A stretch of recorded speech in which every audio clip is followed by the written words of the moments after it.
আসসালামু আলাইকুম। প্রিয় দর্শক, অন্য মঞ্চের আলোচনায় আজ আমাদের সঙ্গে অতিথি হিসেবে আছেন তারেক রহমানের হাতে আদৌ দল বা রাষ্ট্র নেই। জামাত বিএনপির প্রতি এমন কোনো নির্যাতন নেই যা তারা সেই সংবিধানের আলোকে করে নাই। সেই সংবিধানকে আঁকড়ে ধরল বিএনপি। উদ্দেশ্য একটাই, শেখ হাসিনার মতো মনস্টার হবে, তার মতো স্বৈরাচার হবে।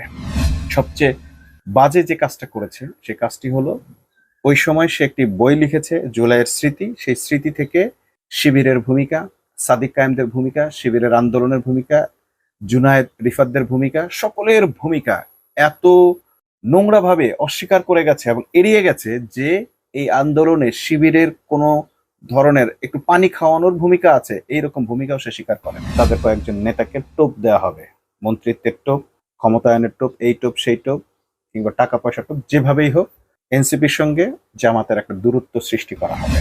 তাদেরকে ব্যাপকভাবে আক্রমণ করা হয়েছে। হান্নান মাসুদের উপর বিএনপির চেনা পরিচিত লোকেরা হামলা করেছে, সন্ত্রাসী হামলা হয়েছে। আরো কয়েকজন জুলাই যোদ্ধাকে গ্রেপ্তার করা হয়েছে। জামাতের নারী কর্মীকে গ্রেপ্তার করা হয়েছে শুধু ফেসবুকে লেখার জন্য। অর্থাৎ আওয়ামী আমলে যা যা দেখা গেছে সবই দেখা গেছে। পবিত্র কোরআনের সূরা নিসায়ের 53 নম্বর আয়াতে এই কথাটা স্পষ্ট বলা আছে, যদি তাদেরকে ক্ষমতা দেওয়া হতো তাহলে তারা তার কিয়দংশ ভাগও অন্যকে দিত না, তোমাদেরকে দিত না। জবে থেকে বিএনপির একজন সংসদ সদস্য নিজে ঘোষণা দিয়েছেন যে তারেক রহমানের হাতে লন্ডনে গিয়ে ট্রফি তুলে দিয়ে এসেছেন ডক্টর ইউনূস। আমরা দেখলাম যে মাগুরার মতো আরো দুটো উপনির্বাচন করলো এবার বিএনপি। তার সে অতীতকালকে তারা পুরোপুরি ফিরিয়ে আনছে। শুধু নিজেদের অতীতকাল বললে ভুল হবে, শেখ হাসিনার অতীতকালকেও তারা পুনরায় ফিরিয়ে আনছে। প্রথমে তারা ৭২-এর সংবিধান তথা শেখ হাসিনার সংবিধানকে ফিরিয়ে আনলো। এখন তারা সেই সংবিধানের আলোকে পুরো রাজনীতিকে, সেই পুরনো বন্দোবস্ত এবং সেই ফ্যাসিবাদকে ফিরিয়ে আনছে। আর এই কাজ করার জন্য তারা সর্বপ্রথম যে কাজটি করেছে সেটি হচ্ছে গণ অভ্যুত্থানকে ছিনতাই করেছে। গণ অভ্যুত্থানকে কিভাবে বিএনপি ছিনতাই করলো? বিএনপি উপযাচক হয়ে যে ছিনতাই করেছে ব্যাপারটা কিন্তু এরকম না। বিএনপির জন্য সবসময় ভাগ্য খুব সুপ্রসন্ন থাকে। বিএনপির খেলাটা সেভাবেই খেলে। আমরা দেখেছি যে জিয়াউর রহমান প্রেসিডেন্ট হয়েছেন, তার জন্য তাকে তেমন কোনো প্রচেষ্টা বা চেষ্টা চালাতে হয়নি। সিপাহী বিদ্রোহের পর বিদ্রোহীরাই এমন একজন মানুষকে খুঁজছিলেন যিনি ক্লিন ইমেজের, এবং পেয়ে গেলেন জিয়াউর রহমানকে। জিয়াউর রহমানের হাতে তারা ক্ষমতা তুলে দিলেন। এরপর আমরা এইবারও ঠিক একইভাবে দেখলাম যে গণ অভ্যুত্থানে বিএনপির কোনো ভূমিকা নেই, কিন্তু আওয়ামী লীগকে সরিয়ে বাংলাদেশের তারপরে জনপ্রিয় দল বিএনপি, এবং ক্লিন ইমেজের যেহেতু তাদের বিরুদ্ধে যুদ্ধ অপরাধের দায় নেই, অতএব তাদের হাতে এক প্রকার উপযাচক হয়ে ক্ষমতা তুলে দিয়েছে বৈষম্য বিরোধী ছাত্র আন্দোলনের নেতারা। তারা ভেবেছিল বিএনপি তাদের প্রতি কৃতজ্ঞতা দেখাবে এবং তাদের স্বপ্নের বাংলাদেশ গড়ে তুলবে। অর্থাৎ বিএনপি যে গণ অভ্যুত্থান ছিনতাই করেছে সেটার জন্য আসলে বিএনপি দায়ী নয়, বরং যারা বিএনপিকে বিশ্বাস করেছিল তারা দায়ী। আমরা একটার পর একটা ঘটনা যদি দেখি, ঘটনা পরম্পরায় আমরা দেখব যে আসলে কিভাবে এই গণ অভ্যুত্থান ছিনতাই হয়ে গেল। যখন গণ অভ্যুত্থান হলো, ঠিক শেষ মুহূর্তে এসে যখন বিজয়ের দ্বার প্রান্তে, তখন তারেক রহমানকে একটা মিটিং এ ইনক্লুড করেছে বৈষম্য বিরোধী ছাত্র আন্দোলনের নেতারা। এখানে কি তারেক রহমান নিজে যুক্ত হয়েছিলেন? না, তাকে আমন্ত্রণ করে এখানে তাকে যুক্ত করা হয়েছে। অর্থাৎ তিনি এখানে খবরদারি করতে ঢোকেন নাই।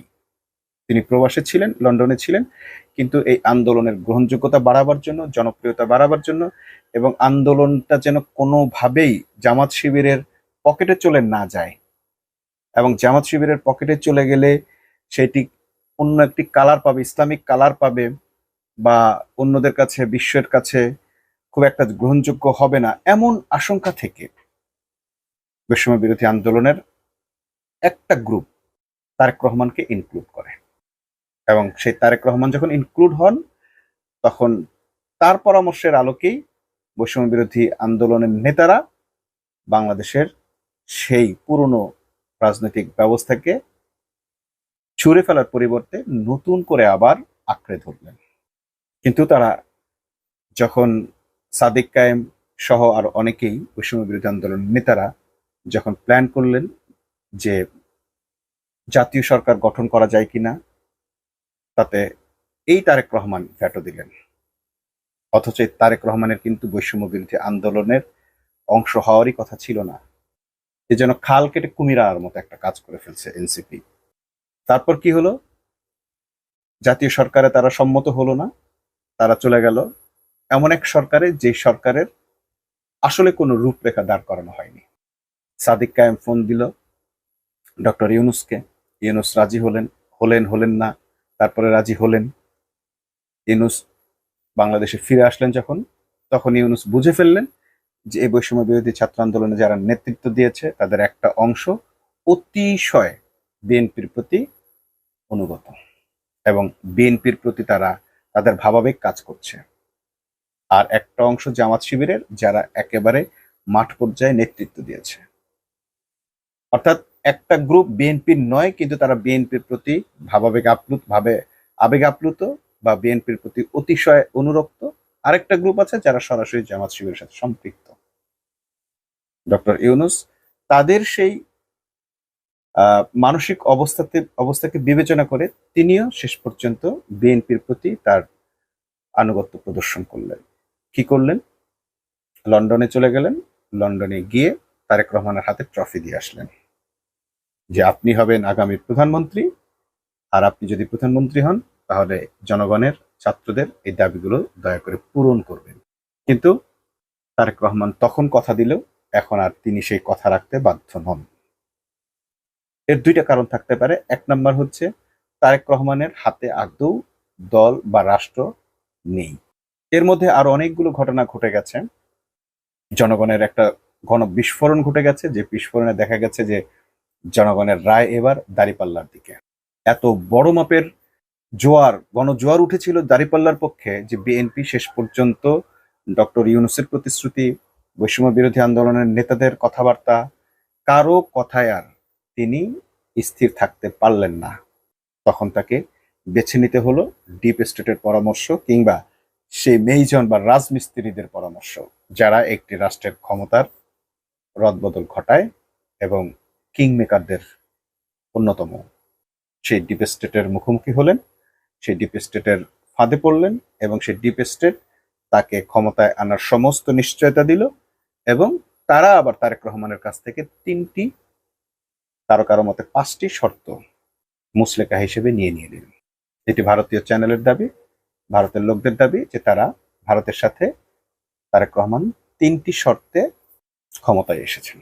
আমরা দেখছি সেই 3টি শর্ত একে একে তারেক রহমান বাস্তবায়ন করছে, এবং তার প্রথম শর্তই হচ্ছে, তার প্রথম নিদর্শন হচ্ছে গণ অভ্যুত্থানের রায় বাতিল করা। তার প্রথম নিদর্শন হচ্ছে সেই পুরনো সংবিধান, সেই ফ্যাসিবাদী সংবিধানকে আঁকড়ে ধরা। এদেশের জনগণ জীবন দিয়েছিল যে সংবিধানের বিরোধিতা করতে করতে, শেখ হাসিনার বিরোধিতা করতে করতে, আওয়ামী লীগের বিরোধিতা করতে করতে বেগম জিয়া তার জীবনের শেষ মুহূর্ত পর্যন্ত পৌঁছে গেছেন। যেই সংবিধানের মাধ্যমে 15 বছর ফ্যাসিবাদী শাসন টিকিয়ে রেখেছিল শেখ হাসিনা, আজ জামাত বিএনপির প্রতি এমন কোন নির্যাতন নেই যা তারা সেই সংবিধানের আলোকে করে নাই। সেই সংবিধানকে আঁকড়ে ধরল বিএনপি। উদ্দেশ্য একটাই, শেখ হাসিনার মতো মনস্টার হবে, তার মতো স্বৈরাচার হবে। এখন এনসিপি পড়ে গেছে উভয় সংকটে। সেই উভয় সংকটটা কি? এনসিপির সবচেয়ে বড় অবদান হচ্ছে জুলাই আন্দোলনে তাদের নেতৃত্ব দেওয়া, তাদের ভূমিকা রাখা, তাদের গ্রহণযোগ্যতার সবচেয়ে বড় জায়গা এটি। তো সেই এনসিপি যখন সেই গণমানুষের আকাঙ্ক্ষা বাস্তবায়নের জায়গা থেকে এখন ছিটকে পড়েছে, তখন তারা টের পেয়েছে যে আমরা যাদেরকে বিশ্বাস করে, যেই তারেক রহমানকে বিশ্বাস করে, যেই বিএনপিকে বিশ্বাস করে, যে খালেদা জিয়াকে গিয়ে এত বেশি কদমবুচি, এত বেশি ভাবাবেগ তার ব্যাপারে দেখানো হলো, সেই বিএনপি এখন আর তাদের কোনো কথাই রাখছে না। এবং সেইটা না রাখার পেছনে বিএনপির যথাযথ যুক্তিও আছে। সেই যুক্তিটা কি? সেই যুক্তি হচ্ছে লিটারালি এনসিপি জামাতের সঙ্গে একসঙ্গে নির্বাচন করেছে। যদিও এনসিপি নির্বাচন করেছে জামাতের সঙ্গে, কিন্তু এনসিপি রক্তে মাংসে কিন্তু বিএনপির প্রতি তাদের ভাবাবেগটা বেশি, আনুগত্যটা বেশি। কারণ হচ্ছে বিএনপি এবং এনসিপির রাজনৈতিক মতাদর্শের অনেকটাই মিল আছে। তারা কেউ ইসলামী রাজনীতি করেন না, তারা কোনো ধর্মীয় অনুশাসনও চান না, বরং দুজনের মধ্যে পার্থক্য এইটুকুই, একজন স্বৈরাচারী হওয়ার পক্ষে নয়, আর একজন স্বৈরাচারী হওয়ার পক্ষে। কিন্তু এটাও শুধুমাত্র একটি সাধারণ বাস্তবতার কারণে, সেটি হচ্ছে ক্ষমতায় থাকলে, যে ক্ষমতায় থাকে সে চায় তার ক্ষমতা, অ্যাবসলিউট পাওয়ার তার হাতে থাকুক। যদি এনসিপি ক্ষমতায় আসে তাহলে সেও হয়তো একই জিনিস চাইতো। তার প্রমাণ হচ্ছে যখন এনসিপির দুজন উপদেষ্টা বা ছাত্র আন্দোলনের বা বৈষম্য বিরোধী ছাত্র আন্দোলনের দুজন উপদেষ্টা এই সরকারে ছিলেন, ইন্টারিম সরকারে ছিলেন, তারা কিন্তু তাদের মোটামুটি একটা স্বৈরাচারী ক্ষমতা প্রদর্শন করেছেন। আসিফ মাহমুদ সজীব ভুইয়া সবচেয়ে বাজে যে কাজটা করেছে সে কাজটি হলো, ওই সময় সে একটি বই লিখেছে জুলাইয়ের স্মৃতি, সেই স্মৃতি থেকে শিবিরের ভূমিকা, সাদিক কায়েমদের ভূমিকা, শিবিরের আন্দোলনের ভূমিকা, জুনায়েদ রিফাতদের ভূমিকা, সকলের ভূমিকা এত নোংরাভাবে অস্বীকার করে গেছে এবং এড়িয়ে গেছে যে এই আন্দোলনে শিবিরের কোনো ধরনের একটু পানি খাওয়ানোর ভূমিকা আছে, এইরকম ভূমিকাও সে স্বীকার করে নাই। এবং সে বইটি প্রকাশ করেছিল প্রথমা প্রকাশনী, যেটি প্রথম আলোর প্রকাশনী, এবং এ কাজে তাদের সম্পূর্ণ মদত দিয়েছে আসিফ নজরুল। এনসিপির আরো একটি ভুল হচ্ছে আসিফ নজরুলকে সবচেয়ে বেশি বিশ্বাসভাজন মনে করা এবং তাকে গুরু মানা। আজকে কি দাঁড়ালো? আজকে সেই এনসিপির নেতারা বৈষম্য বিরোধী ছাত্র আন্দোলনের মূল যে টার্গেট, স্বৈরাচারী শাসন ব্যবস্থার পতন, সংবিধানের সংস্কার এবং যেই কোটার জন্য তারা, যে কোটা বিরোধী আন্দোলন তারা করেছিলেন, আজ সেই কোটার সবকিছুই আবার পুনরায় বহাল হয়ে গেছে। শেখ হাসিনা তো তবু আইন করে, কোটা করে তার লোকদের ঢুকিয়েছে, আর তারেক রহমান কোনো আইনের তোয়াক্কা না করে আমরা দেখলাম যে বিসিবিতে একেবারে নোংরাভাবে, নগ্নভাবে তার নিজের দলের লোকদেরকে যেন তেন ভাবে ঢুকিয়ে দিয়েছে। কোনো সমালোচনার পরোয়া করেনি, আইনের পরোয়া করেনি। মোটামুটি এক ধরনের ব্লান্ডার করে ফেলেছে বিসিবিতে। একই ব্লান্ডার করেছে ভাইস চ্যান্সেলর নিয়োগে, একই ব্লান্ডার করেছে প্রশাসক নিয়োগে, একই ব্লান্ডার করেছে তারা বাংলাদেশ ব্যাংকের গভর্নর নিয়োগের ক্ষেত্রে। অর্থাৎ যে দাবিগুলো ছিল গণঅভ্যুত্থানের পর, যে দাবিগুলো ছিল জুলাই সনদে লিখিতভাবে, যারা কমিটমেন্ট ছিল যে আসলে এই জাতীয় কাজ তারা করবেন না, নিয়োগগুলোকে দলীয় নিয়োগ করবে না, সেখানে আমরা দেখলাম দলীয় নিয়োগ তো করেছেই, উপরন্তু পারিবারিকভাবে পুরোপুরি মানে আত্মীয়করণ করে ফেলেছে, পুরো নেপোটিজম দিয়ে ভরে ফেলেছে এই সরকারের সমস্ত ধরনের শাসন ব্যবস্থা। এখন এনসিপি অনেক তীব্র ভাষায় বিএনপির সমালোচনা করছে, কিন্তু সেদিন তারা এটা করতে পারেনি, কারণ তাদের বিএনপির প্রতি অগাধ আস্থা ছিল, ভালোবাসা ছিল, বিশ্বাস ছিল।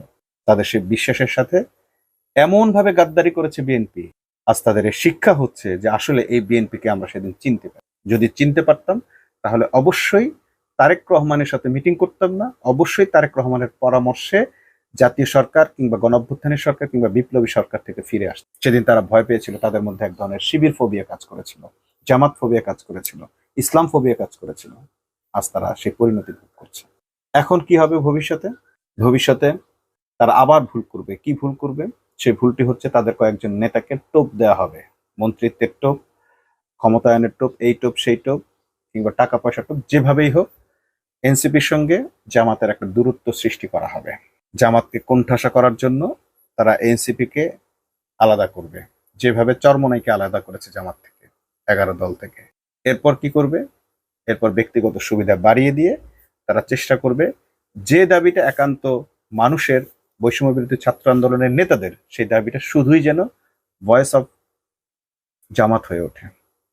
তার মানে হচ্ছে ঠিক নির্বাচনের আগে যেমন হ্যাঁ ভোট জামাত চেয়েছিল, গণভোট আলাদা হোক, আগে হোক, কিন্তু এনসিপি সকল দাবির সাথে একমত থাকলো, এখানে এসে দ্বিমত পোষণ করে যে না, একত্র একদিনে হতে পারে, জামাতদের দাবি দুর্বল হয়ে গেছে। ঠিক সেই কাজটা করার চেষ্টা করছে আবারও। আজকে আমরা দেখছি এনসিপি খুব জোরালো ভূমিকা পালন করছে, সরার তুষার, নাহিদ ইসলাম, হাসনাত আব্দুল্লাহ। কিন্তু আমার কাছে খুব খুব সন্দেহ হয় অচিরেই তাদের মতামত বদলে যেতে, এবং সেই মতামত বদলে যেতে পারে আসন্ন সিটি কর্পোরেশন নির্বাচন। আর যদি সেটা হয় তাহলে আর একটা বড় ধরনের ব্লান্ডার হবে, বিএনপির স্বৈরশাসন স্থায়ী হবে, এবং তাতে ঠিক আওয়ামী লীগের আমলে যেমন জামাত বিএনপি নির্যাতিত হয়েছে, একইভাবে জামাত এনসিপি এবার নির্যাতিত হবে। আমরা ইতিমধ্যেই দেখলাম জুলাই আন্দোলনে অংশগ্রহণকারী কয়েকজন নেতাকে রীতিমতো মার্ডার করে ফেলেছে, তাদেরকে ব্যাপকভাবে আক্রমণ করা হয়েছে। হান্নান মাসুদের উপর বিএনপির চেনা পরিচিত লোকেরা হামলা করেছে, সন্ত্রাসী হামলা হয়েছে। আরো কয়েকজন জুলাই যোদ্ধাকে গ্রেপ্তার করা হয়েছে, জামাতের নারী কর্মীকে গ্রেপ্তার করা হয়েছে শুধু ফেসবুকে লেখার জন্য। অর্থাৎ আওয়ামী আমলে যা যা দেখা গেছে সবই দেখা গেছে এখানে। এনসিপি কিন্তু এরকমটা আশা করেনি বিএনপির কাছে। এনসিপি কে এখন তাদের চেহারা দেখাচ্ছে বিএনপি। যদি এই চেহারা দেখে এনসিপি তাদের সিদ্ধান্তটা নিতে পারে, তাহলে ভবিষ্যতে যেটা হতে পারে, 11 দলীয় জোট একটি স্থায়ী রূপ লাভ করতে পারে, একটা শক্ত বন্ধনে আবদ্ধ হতে পারে। যে কোনো দাবিতে তারা উভয় একই কণ্ঠে কণ্ঠ মিলাইতে পারে।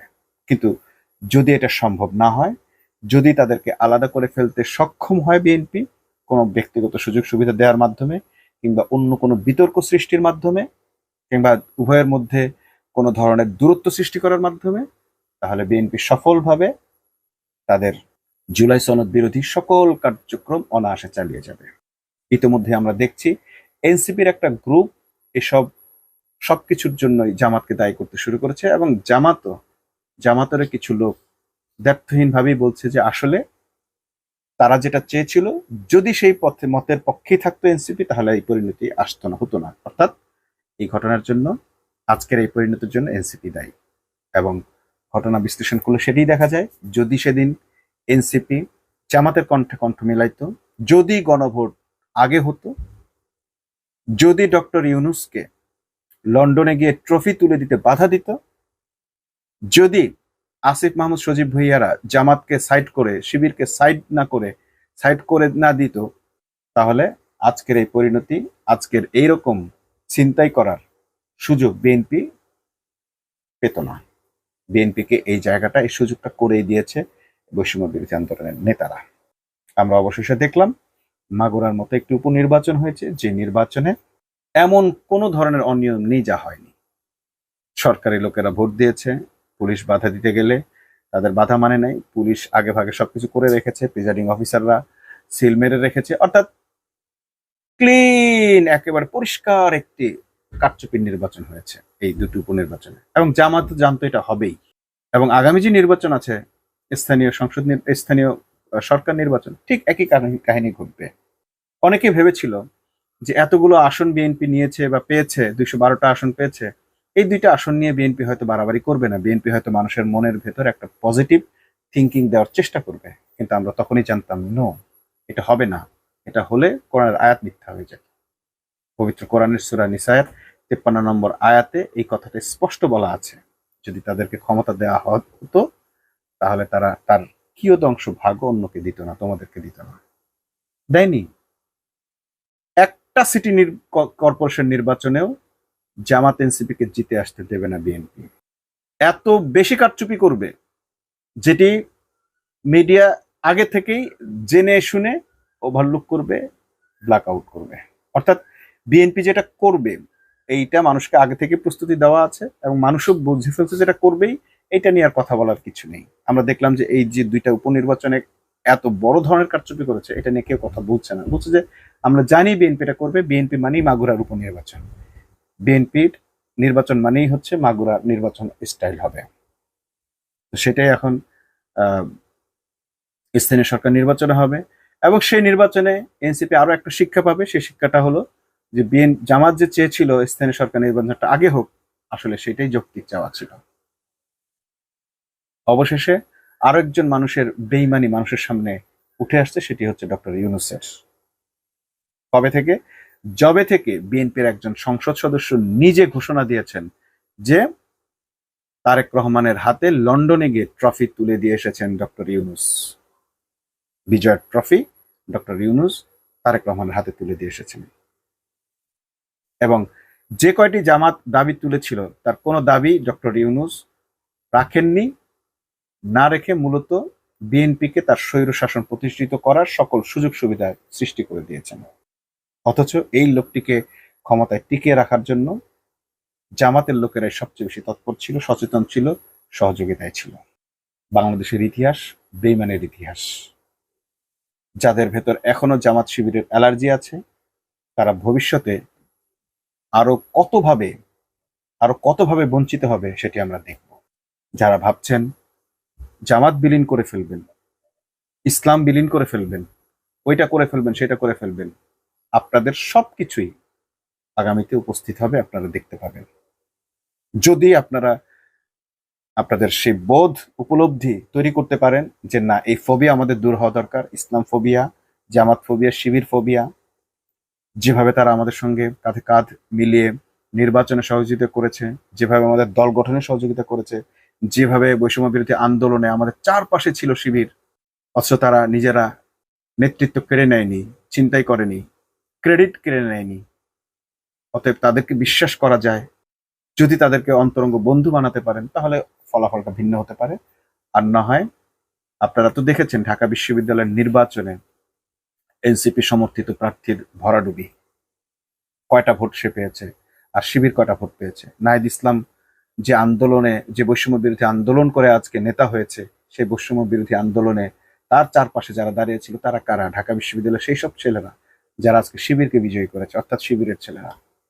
এসব প্রমাণ হয়ে যাবার পরও যদি কেউ মনে করে যে জামাত শিবিরের অবদান খাটো করে দেখতে হবে, জামাত শিবিরের অবদান অস্বীকার করতে হবে, তারা মূলত নিজের পায়ে কুড়াল মারছেন। 11 দলীয় জোট অবিলম্বে নিজেদের ভিতর ঐক্য প্রতিষ্ঠা করুক এবং আগামী বিপ্লবের জন্য এখন থেকে একটি প্রতিশ্রুতিশীল সংগঠনের রূপ লাভ করুক। নয়তো প্রত্যেকের জন্য বড় ধরনের বিপদ আসছে। কারণ বাংলাদেশের মানুষ এই রাষ্ট্র ব্যবস্থা, এই শাসন ব্যবস্থায় কোনোভাবেই স্বস্তি পাচ্ছে না। বাংলাদেশের মানুষের চাহিদাই ছিল জনগণের ক্ষমতা, বাংলাদেশের মানুষের চাহিদাই ছিল দুর্নীতিমুক্ত বাংলাদেশ। কিন্তু আমরা দেখছি বাবার দোয়া ক্রিকেট বোর্ড, অর্থাৎ নেতারা তাদের সন্তানদের, যেসব নেতারা এই বাংলাদেশ, নতুন বাংলাদেশের জন্য, ফ্যাসিবাদ নির্মূলের জন্য রক্ত দেননি, বরং ওই সরকার আমলে খয়ের খাচ্ছিলেন, কিছু সুযোগ সুবিধা পেয়েছেন, তারা এসে আজকে সবকিছুর প্রধান হয়ে যাচ্ছেন। চাকরি বাকরি, সুযোগ সুবিধা সব তাদের একচ্ছত্র মালিকানায় নিয়ে নিচ্ছেন। এদেরকে এখনই আটকাতে হবে, নয়তো বাংলাদেশের মানুষের আর কিছু থাকবে না। এক ফ্যাসিবাদের পরিবর্তে আরেক ফ্যাসিবাদের হাতে, এক রাক্ষসের পরিবর্তে আরেক রাক্ষসের হাতে বাংলাদেশকে তুলে দেওয়া হবে। সবাইকে সচেতন হওয়ার আহ্বান জানিয়ে আজকের মতো এখানে শেষ করছি। আল্লাহ হাফেজ।